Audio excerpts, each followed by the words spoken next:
তোমরা যারা রবীন্দ্র ভারতী ইউনিভার্সিটিতে এমএ হিস্ট্রিতে ডিস্টেন্স এডুকেশনের মাধ্যমে থার্ড সেমিস্টারে পড়ছো, তোমাদের যে সিসি 3.2 পেপারটি রয়েছে, এই পেপারটির 2025-এর সাজেশন নিয়ে আলোচনা করছি এই ভিডিওতে।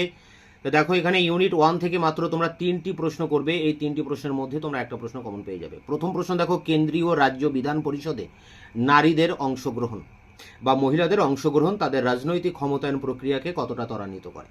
2 নম্বর প্রশ্ন, 81তম সাংবিধানিক সংশোধনী বিল, যার নাম মহিলা সংরক্ষণ বিল বা নারীর অধিকার সংরক্ষণের বিল, এর প্রধান বিতর্কগুলি আলোচনা করো। এটা কি নারীর ক্ষমতায়নের নতুন পথ খুলে দিয়েছে?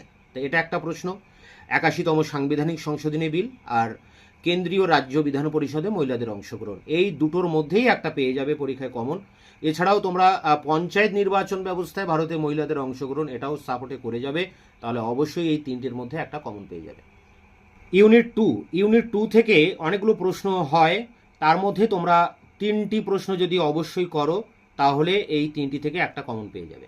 এখানে অনেকগুলো প্রশ্ন রয়েছে ইউনিট থেকে, এখানে মোট 7টা প্রশ্ন রয়েছে। দেখো, এর ভিতর থেকে কিন্তু আমি যে 3টি প্রশ্ন টিক চিহ্ন দিয়েছি সেই 3টি প্রশ্ন বেশি ইম্পর্টেন্ট এবং এই 3টির মধ্যে আশা করা যায় তোমরা কমন পেয়ে যাবে। দেখো, প্রথম প্রশ্ন, ভারতের দলিত আন্দোলনে বি.আর. আম্বেদকরের ভূমিকা।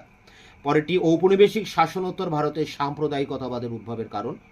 আর যেটা ঠিক মেরেছি, স্বাধীন ভারতে দলিত রাজনীতির উদ্ভব ও বিকাশ। এই 3টি প্রশ্ন অবশ্যই করবে, এখান থেকে একটা কমন পাবে। এছাড়া তোমরা সাপোর্টে করে যাবে ঔপনিবেশিক পরবর্তী ভারতে হিন্দু মুসলিম শিখ সাম্প্রদায়িকতাবাদ।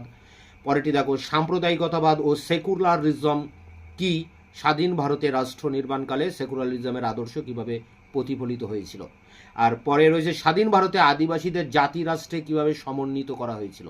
এখানে এই 6 দাগটা হবে না, এখানে দাগ নম্বর ভুল দেওয়া হয়েছে, এই 6 নম্বর প্রশ্ন শেষেরটি হবে।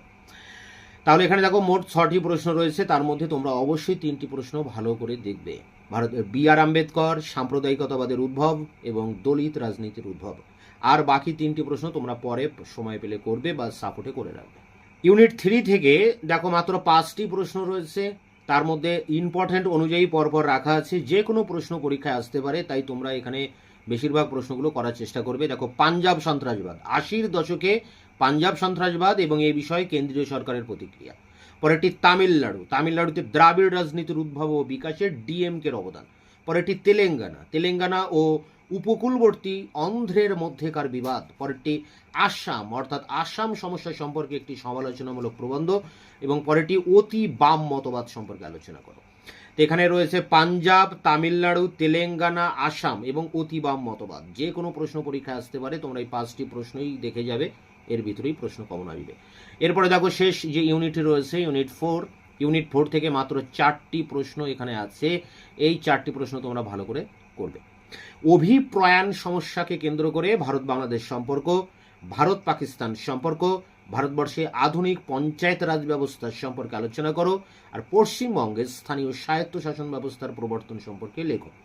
তো দেখো, এখানে ভারত বাংলাদেশ, ভারত পাকিস্তান দুটোর একটা পরীক্ষায় আসতে পারে। আবার ভারতে পঞ্চায়েত ব্যবস্থা এবং পশ্চিমবঙ্গের স্থানীয় স্বায়ত্তশাসন ব্যবস্থা, এই দুটোর মধ্যে থেকেও একটা আসতে পারে। তাই তোমরা সেইভাবে এই প্রশ্নগুলো অবশ্যই করবে। তোমাদের অন্য যে সিইসি পেপার রয়েছে 3.1, 3.2, তার সাজেশন দিয়ে দিয়েছি ইতিমধ্যে, তোমরা দেখে নিও। এই ভিডিও ডেসক্রিপশন বক্সে লিঙ্ক দেওয়া থাকবে। দেখা হচ্ছে অন্য ভিডিও ক্লাসে, ততক্ষণে চ্যানেলকে সাবস্ক্রাইব করে রাখবে, বন্ধুদের কাছে শেয়ার করবে। ভিডিওটি ভালো লাগলে অবশ্যই এটা লাইক দেবে।